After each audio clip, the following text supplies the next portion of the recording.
Hey everybody, this is a real quick video in case you have JBL Live Beam 3 wireless Bluetooth earbuds and you need to do a hardware reset or a force restart on the case and on the earbuds.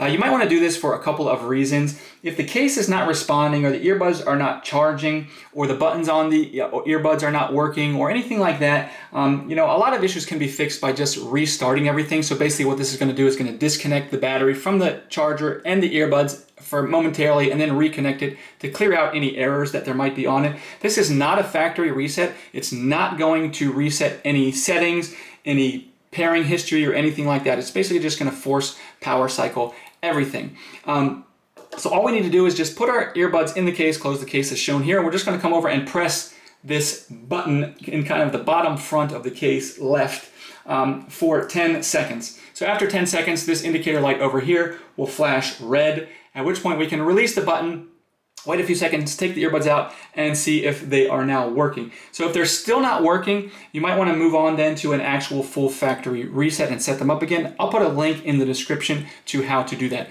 So if this worked for you, if you could please leave me a like, I'd really appreciate it. Thanks a lot for watching.